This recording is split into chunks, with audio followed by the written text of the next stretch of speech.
The digital এডুকেরে সবাইকে আবারও স্বাগত। আমি তোমাদের দর্শন বিষয় শিক্ষক অজয় স্যার চলে এসেছি আরও একটি নতুন ভিডিও নিয়ে। আজকে এর আগের ভিডিওতে আমি তোমাদের প্রাকল্পিক ও বৈকল্পিক যে ন্যায় ষষ্ঠ অধ্যায় কিন্তু শেষ করেছি। এরপরে তোমাদের অবশ্যই পিওয়াইকিউ ভিডিও আমি দেবো, প্রত্যেকটা ছোট অধ্যায়গুলো যেগুলোতে বড় প্রশ্ন হয় না অবশ্যই আমি দেবো বলেছি। আজকে শুরু করছি আমি সপ্তম অধ্যায়, কারণ তোমাদের প্রত্যেকটা অধ্যায় আগে শেষ করব, তারপরে তোমাদের পিওয়াইকিউ আমি আরও শুরু করব। ঠিক আছে, তাহলে দেখতে পাচ্ছ, চলো আজকে শুরু করব সপ্তম অধ্যায়। তোমাদের এই সপ্তম অধ্যায়ের নাম হলো বুলীয় ভাষ্য ও ভেনচিত্র। ঠিক আছে, তো এখানে এই অধ্যায় থেকে কোনো রকম কোনো বড় প্রশ্ন থাকছে না। এখান থেকে তোমাদের এমসিকিউ থাকবে দুটো আর এসিকিউ থাকবে দুটো, আর টোটাল নাম্বার হচ্ছে তোমাদের 4। এই অধ্যায় থেকেও কিন্তু আমাদের বড় প্রশ্ন কিছু পড়তে হবে না, এখান থেকে আমাদের ছোট প্রশ্ন পড়তে হবে। আর ছোট প্রশ্ন পড়া মানেই তোমাদের বারবার বলেছি খুঁটিয়ে খুঁটিয়ে পড়া, খুব সুন্দরভাবে সাজানো গোছানোভাবে প্রত্যেকটা টপিককে বোঝা। যখন তোমরা এই টপিকগুলোকে বুঝতে পারবে, এখান থেকে যে কোনো প্রশ্ন তোমরা কিন্তু অ্যাটেন্ড করতে পারবে।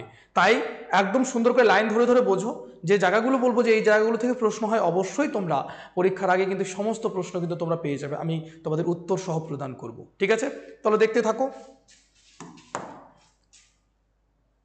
আচ্ছা, বুলীয় ভাষ্য আসলে কোথা থেকে এলো, বুলীয় ভাষ্য কথাটা কিভাবে এলো, সেই সমস্ত কিছু একবার জেনে নেব। বলছে অ্যারিস্টটলীয় তর্কবিদ্যায় বা সাবেকি যুক্তিবিজ্ঞানে নিরপেক্ষ বচনের গুণ ও পরিমাণ ভিত্তিক যে ব্যাখ্যা প্রদান করা হয়েছে, আধুনিক তর্কবিদ্যায় বা নব্য যুক্তিবিজ্ঞানে সেই ব্যাখ্যা গ্রহণ করা হয়নি। আমরা এতদিন ধরে এই যে অধ্যায়গুলো সম্পূর্ণ করলাম, এগুলো অধ্যায়ে আমরা অ্যারিস্টটলীয় লজিক করেছিলাম। কোন লজিক করেছিলাম? Aristotelian logic. তো সেখানে সেই লজিকগুলো এখন বর্তমান আধুনিক তর্কবিদ্যায় কিন্তু কি করা যাচ্ছে না, সেগুলোকে কিন্তু গ্রহণ করা হচ্ছে না।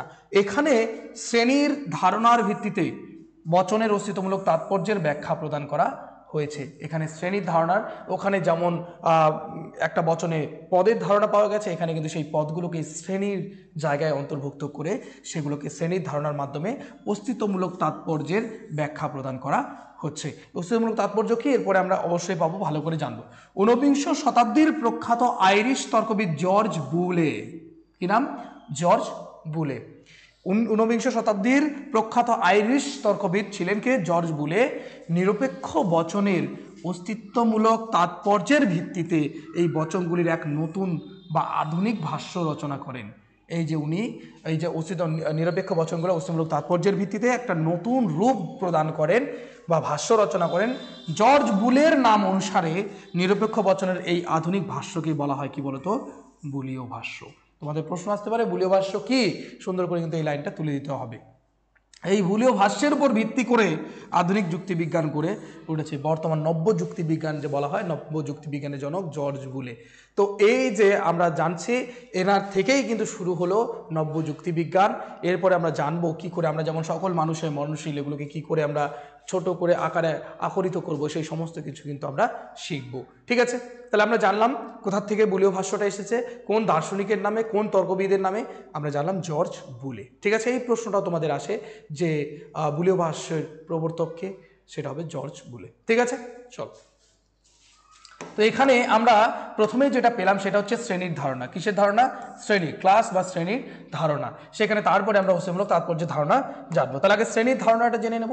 শ্রেণীর ধারণা দেখো, বলেছে বুলীয় ভাষ্য অনুসারে নিরপেক্ষ বচনের তাৎপর্য বুঝতে হলে প্রথমেই কতগুলি পারিভাষিক শব্দের অর্থ সম্পর্কে অবগত হওয়া প্রয়োজন। বলছেন যে এই বুলীয় ভাষ্যকে ভালোভাবে বুঝতে হলে, বুলীয় ভাষ্য অনুসারে নিরপেক্ষ বচনের তাৎপর্য যদি আমি বুঝতে চাই, তাহলে আমাদেরকে অবশ্যই কিন্তু কি করতে হবে, প্রথমেই কিন্তু আমাদের কিছু শব্দের অর্থ আমাদের জানতে হবে। শব্দগুলো হলো শ্রেণী।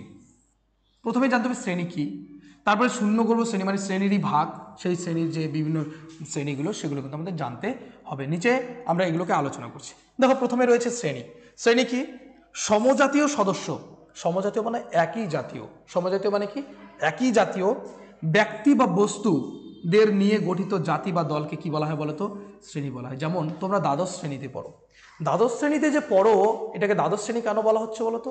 বলার কারণ হলো তোমাদের সবার বৈশিষ্ট্য কিন্তু এক, মানে কি তোমাদের বয়স প্রায় এক, তোমরা একাদশ শ্রেণীকে পাশ করে এসেছো, সেটার বৈশিষ্ট্য এক, সেই সমস্ত কিছু দেখে তোমাদেরকে সমজাতীয় বলা হয়। তার জন্য তোমাদের যে শ্রেণীটাকে বলা হয়, দলটাকে বলা হয়, যে জাতিটাকে বলা হয়, সেটাকে বলা হয় শ্রেণী বলা হয়। কি বলা হয়? শ্রেণী। তার মানে শ্রেণী হতে গেলে শ্রেণীর যে সদস্যরা তারা হবে সমজাতীয়। কি হবে?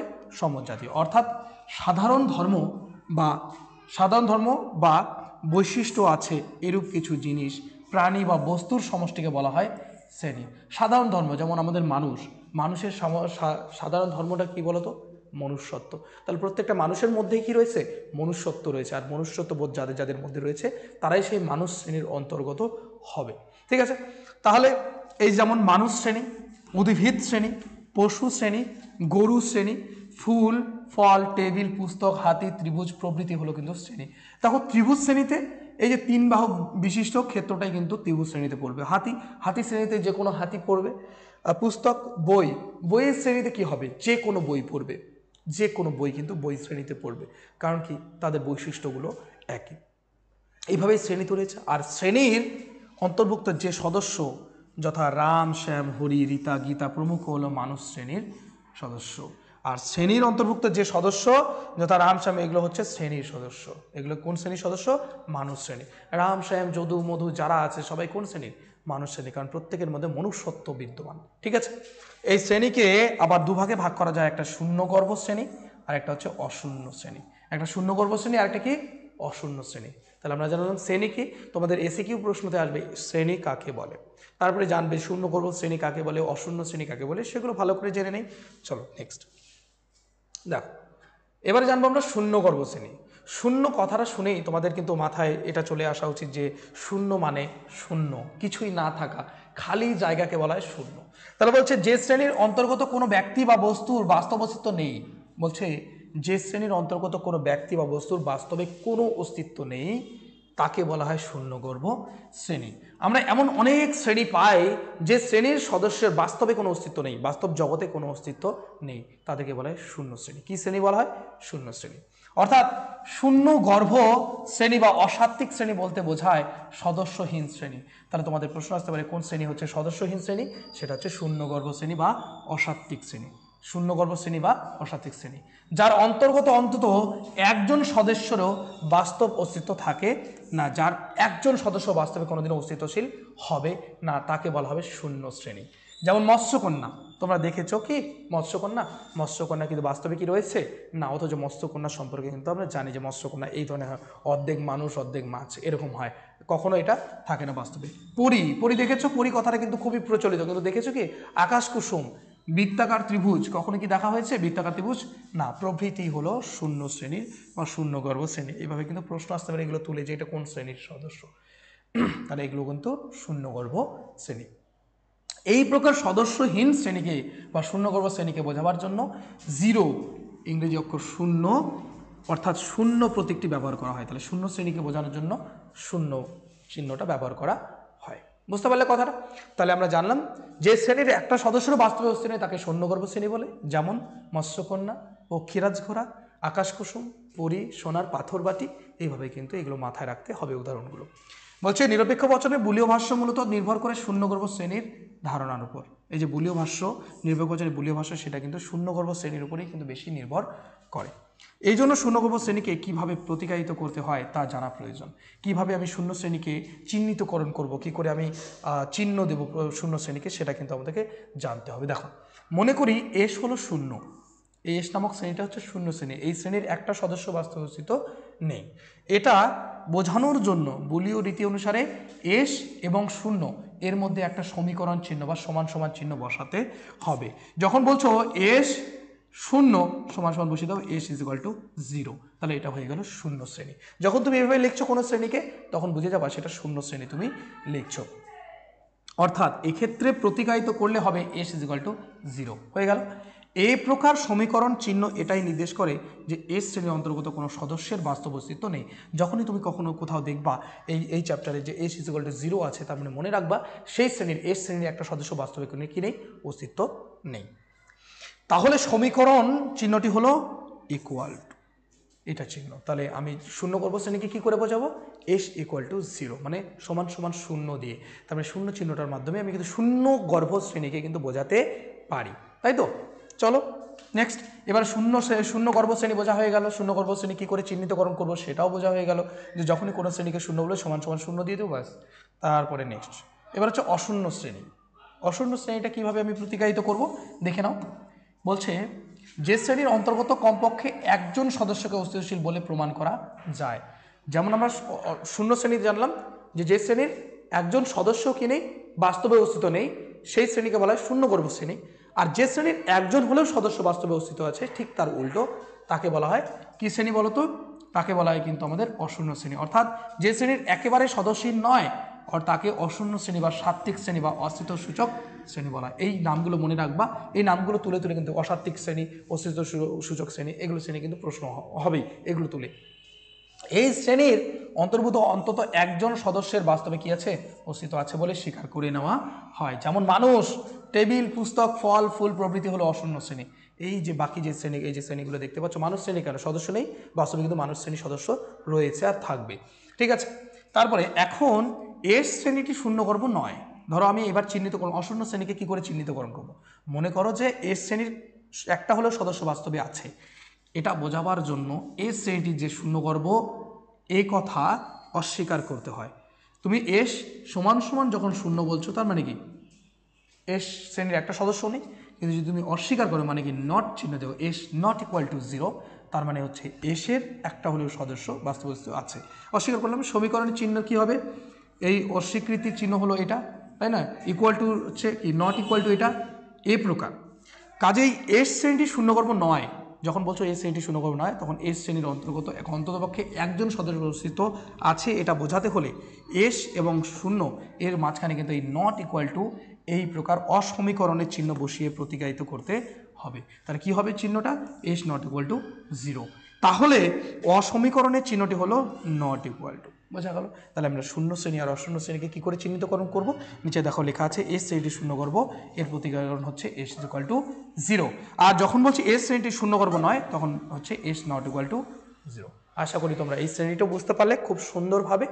এরপরে আরও শ্রেণী আছে, সেটাকে আমরা জানি। ঠিক আছে, চলো ভিডিওগুলো একটু বড় হবে, কারণ যেহেতু কনসেপ্ট, ঠিক আছে, কনসেপ্টগুলো ভালো করে ক্লিয়ার করতে হবে। এরপরে হচ্ছে পরিপূরক শ্রেণী, খুবই ভাইটাল, ভালো করে দেখো। পরিপূরক শ্রেণী কাকে বলে? এর আগেও আমরা জেনে এসেছি পরিপূরক শ্রেণী, পূরক শ্রেণী বা বিরুদ্ধ শ্রেণী, এগুলো কিন্তু আমরা জেনে এসেছি। ঠিক আছে, তারপরে আমরা আরেকবার জেনে নেব। এটা এই শ্রেণীটা তোমরা অনেক অধ্যায়ে পেয়েছো, 2-3টা অধ্যায়। মূল শ্রেণীর বিরুদ্ধ শ্রেণীকে মূল শ্রেণীর পরিপূরক শ্রেণী বলা হয়। খুব ভালোভাবে সংজ্ঞাটা মনে রাখো, পরিপূরক শ্রেণী কাকে বলে। 1 নম্বরের জন্য আসবে, সংজ্ঞাটা লিখে তোমরা শুধু কি করে দিবে, একটা উদাহরণ দিয়ে দিবে। তাহলে মূল শ্রেণীর কি বলেছে, মূল শ্রেণীর বিরুদ্ধ শ্রেণী। মূল শ্রেণীর একটা যে কোনো শ্রেণীর মূল শ্রেণীটার যে পরিপূরক শ্রেণী, বিরুদ্ধ শ্রেণী, ঠিক আছে, মূল শ্রেণীর পরিপূরক শ্রেণী বলা হয়। কি বলছে, মূল শ্রেণীর বিরুদ্ধ যে শ্রেণীটা, সেটাকে বলা হয় পরিপূরক শ্রেণী। মূল শ্রেণীটির সঙ্গে তার পরিপূরক শ্রেণীটি যোগ করলে সমগ্র জগৎকেই পাওয়া যায়। আমরা সমগ্র জগৎকে পেতে পারি মূল শ্রেণীর সঙ্গে পরিপূরক শ্রেণীকে। কারণ কি, মূল শ্রেণীর পরিপূরক শ্রেণী হচ্ছে এই গোটা জগতে যা কিছু রয়েছে, মূল শ্রেণী বাদে যা কিছু রয়েছে সমস্ত কিছুকে যদি যোগ করা হয় মূল শ্রেণীর সাথে, তাহলে মনে রাখবে সেটা হচ্ছে কি তৈরি হবে বলো তো, সেটাই কিন্তু একটা গোটা জগৎটাকে তৈরি করবে। কিছুই অবশিষ্ট থাকে না, কিছুই কিন্তু অবশিষ্ট আর থাকবে না। যেমন মানুষ শ্রেণীকে যদি মূল শ্রেণী ধরা হয়, মনে করো মানুষ নামের শ্রেণীটা হচ্ছে মূল শ্রেণী মানুষ, তাহলে তার পরিপূরক শ্রেণীটি কি হবে, অমানুষ। ঠিক তাই আমরা জানি বিরুদ্ধ শ্রেণীকে কি করে তৈরি করতে হয়, মানুষ যদি মূল শ্রেণী হয়, তার সামনে অযুক্ত করে দিলে কি হবে, বিরুদ্ধ শ্রেণী হবে। তাহলে এটা হচ্ছে কি, অমানুষ। এক্ষেত্রে অমানুষ বলতে মানুষ ছাড়া অন্য সব কিছুকে বোঝানো হয়। এবার অমানুষ বলতে কাকে বোঝায়, যেগুলো মানুষ নয়। এবার এই বিশ্বব্রহ্মাণ্ডে মানুষ বাদে যা কিছু আছে সমস্ত কিছুই কি, অমানুষের মধ্যে পড়ছে। তাহলে কি, মানুষ যদি একটা শ্রেণী হয়, তার পরিপূরক শ্রেণীটাকে মানুষ আর অমানুষ এই দুটো যুক্ত করলেই কিন্তু হয়ে যাবে আমার পুরো জগৎটা। কি বলছে, এক্ষেত্রে অমানুষ বলতে মানুষ ছাড়া সমস্ত কিছু বোঝায়। কাজেই মানুষ ও অমানুষ যোগ করলে জীবজগৎ সম্পূর্ণ হয়। তাহলে গোটা জীবজগৎটা কিন্তু আমি তুলে ধরতে পারি মানুষ আর অমানুষ শব্দ দুটির মাঝ বরাবর, তাই কি না? অবশ্যই। এবারে কোনো জীবই বাকি থাকে না, তেমনি অমানুষ শ্রেণীকে মূল শ্রেণী ধরলে তার পরিপূরক শ্রেণীটি হবে অমানুষ। দেখো, যখন আমি এই অমানুষ শ্রেণীর আবার পরিপূরক শ্রেণী বের করব, তাহলে অমানুষ মানে আরও একটা অযুক্ত হবে। এবার যখন অযুক্ত হবে, তখন কাটা যাবে, অমানুষ মানে কি, আবার সেই মানুষে ফিরে যাব আমি, তাহলে হয়ে যাবে মূল শ্রেণীতে। পরিপূরক শ্রেণীকে যদি আমি তৈরি করি, তাহলে তার কোথায় ফিরে আসবো আমি, মূল শ্রেণীতে। সুতরাং কোনো শ্রেণীবাচক পদের পূর্বে যোগ করলে ওই শ্রেণীর বিরুদ্ধ শ্রেণী বা পরিপূরক শ্রেণী পাওয়া যায়। এটা আমরা জানলাম, কোনো মূল শ্রেণীর সামনে যখন আমি অযুক্ত করব, তখনই সেটা পরিপূরক শ্রেণী তৈরি হবে। ঠিক আছে, যেমন টেবিল শ্রেণীর পরিপূরক শ্রেণী হচ্ছে অটেবিল। কি টেবিল? অ টেবিল। তাহলে মনে রাখবা টেবিল শ্রেণী পরিপূরক শ্রেণী হচ্ছে যে কোনো শব্দের সামনে যেটাতে অযুক্ত নেই, অযুক্ত করবা তখনই কিন্তু সেটার পরিপূরক হবে। এবার যদি বলো অসাধু, অসাধু আগে থেকে আছে, তাহলে মনে রাখবো এখানে অ দেওয়া মানে অ কাটা যাবে, সাধু হয়ে যাবে, মূল শ্রেণীতে ফিরবে। তারপরে হচ্ছে অসৎ, সেখানে তুমি অযুক্ত করে দিলে কি হয়ে যাবে, অ কাটা যাবে, সৎ হয়ে যাবে। বোঝা গেল কথাটা? ব্যাস। তাহলে কি হলো, আবার অটেবিল শ্রেণীর পরিপূরক শ্রেণী হচ্ছে টেবিল। ঠিক আছে, পরিপূরক শ্রেণীর যে পরিপূরক শ্রেণী সেটা হচ্ছে কি বলতো, মূল শ্রেণীতে ফিরে আসে। তাহলে এখন মূল শ্রেণীর পরিপূরক শ্রেণীকে প্রতীকের সাহায্যে প্রকাশ করতে গেলে মূল শ্রেণীবাচক পদটির ওপর একটি অনুভূমিক বা হরাইজন্টাল সরল রেখা বসাতে হবে। যেমন মানুষ শ্রেণীর পরিপূরক শ্রেণীকে প্রতিগায়িত করতে হলে হবে মানুষ, কি হবে, অমানুষ, সমান সমান অমানুষ, তাই না? এবার মানুষ শ্রেণীর উপরে কি করতে হবে বলতো, একটা বার চিহ্ন দিতে হবে, একটা দাগ দিতে হবে। ধরো আমি যদি এইভাবে করি এস সমান সমান মানুষ, তাহলে মানুষের পরিপূরক বোঝাতে গেলে আমি এসের উপরে যদি বার দিয়ে দিই তাহলে হয়ে যাবে, এই যে বার চিহ্নটা কিন্তু দিতে হবে। বার পরিপূরক শ্রেণীকে বোঝানোর জন্য কোন চিহ্ন ব্যবহার করতে হবে, বার, এটা কিন্তু মাথায় রাখবে। ঠিক আছে, এর পরের পেজে আছে এই জিনিসটা আলোচনা, দেখো এখানে সুন্দর করে দেওয়া আছে। বলছে তাহলে বর্ণপ্রতীক এস শ্রেণীর পরিপূরক শ্রেণী হবে এস বার, পি শ্রেণীর পরিপূরক শ্রেণী হবে পি বার, মানে কি একটা উপরে দাগ দিয়ে দিতে হবে, সেটাকে বলা হয় কি বলতো, বার ইত্যাদি। উল্লেখ্য পরিপূরক শ্রেণীবাচক পদটির উপর অনুভূমিক সরলরেখাকে বলা হয় বার। কি বলা হয়, বার। এই যে দাগটা আমি উপরে দিচ্ছি এটাকে বলা হয় বার। কাজে এস এর অর্থ এস বার। ঠিক আছে, মনে রাখবা। তারপরে বলছে সুতরাং এস মানে হচ্ছে কি বলতো, আবার মূল জায়গায় ফিরে যাচ্ছে, আমি দুটো বার থাকা মানে বারবার কাটা যাবে, শুধু এস হয়ে যাবে। নট এস মানে হচ্ছে এস। মনে থাকবে কথাটা? ঠিক আছে, আশা করি বুঝতে পারলে। তাহলে যখন আমরা দেখছি যে এস মানে বিরুদ্ধ শ্রেণী হচ্ছে, তখনই মনে রাখবে তার উপরে কি হয়ে যাবে, এস বার। ঠিক আছে, এখানে যা বলছে এসের অর্থ, এসের অর্থ অযুক্ত থাকলেই কি হয়ে যায়, সেখানে এস বার হয়ে যাবে, মনে থাকবে। আর এস মানে হচ্ছে এস বারবার বা খালি এস হয়ে যাবে, দুটো বার কেটে গেলে খালি এস হয়, সমান সমান এই যে এখানে শুধু খালি এস আছে, তার মানে এখানে দুটো এসের উপরে দুটো বার থাকবে, মূল শ্রেণীতে ফিরবে। ঠিক আছে, এই ছিল তোমাদের শ্রেণীর ধারণা। আরেকটা শ্রেণী আছে যেটা এখানে লেখা নেই, আমি লিখে দিয়ে তোমাদেরকে জানাচ্ছি। একটা শ্রেণী হচ্ছে একক শ্রেণী। একক শ্রেণী, এটাও পরীক্ষা অনেক সময় আসে, এটা তোমরা ভালো করে লিখে নেবে। একক শ্রেণী কাকে বলে, যে শ্রেণীর বাস্তব জগতে একটি মাত্র সদস্য অস্তিত্বশীল, যে শ্রেণীর একটি মাত্র সদস্য বাস্তবে অস্তিত্বশীল তাকে বলা হয় একক শ্রেণী। তাহলে যে শ্রেণীর সদস্য সংখ্যা কয়টি, একটি মাত্র, তাকে বলা হয় কি, একক শ্রেণী। একক শ্রেণীটির সদস্য কি, যেমন চন্দ্র, সূর্য, এই যে এগুলো হচ্ছে একক শ্রেণী। কারণ কি, এই শ্রেণীর সদস্য কয়টা, একটাই সদস্য। বেশি কি সদস্য আছে, সূর্য শ্রেণীর আরও কি সূর্য রয়েছে, না, এই শ্রেণীকে বলা হয় একক শ্রেণী। ঠিক আছে, আশা করছি তোমরা খুব সুন্দরভাবে বুঝতে পারলে। ঠিক আছে, তোমরা এইভাবেই বুঝতে থাকো, আমি তোমাদের পরবর্তী ক্লাসের ভিডিও খুব তাড়াতাড়ি নিয়ে আসবো। তো তোমরা দেখছো রেগুলারলি তোমাদের কিন্তু ভিডিও প্রোভাইড করছি, যতটা পারছি চেষ্টা করছি তোমাদের পাশে থাকার। অবশ্যই আমি সিলেবাস তাড়াতাড়ি শেষ করবো, কারণ PYQ দিতে হবে, টেস্ট পেপার সলভের সেশন রয়েছে, আবার লাইভ ক্লাসও রয়েছে পরীক্ষার আগে। তাহলে দেখা হচ্ছে নতুন আরও একটু ভিডিওতে। যারা শুরু থেকে শেষ পর্যন্ত দেখলে অবশ্যই তাদেরকে থ্যাংক ইউ সো মাচ ভিডিওটিকে শেষ পর্যন্ত দেখার জন্য এবং আমাদেরকে সাপোর্ট করার জন্য। যারা নতুন দেখছো এই চ্যানেলে তারা অবশ্যই সাবস্ক্রাইব করে নাও, সাপোর্ট করো, আমরা তোমাদের পাশে আছি। দেখা হচ্ছে।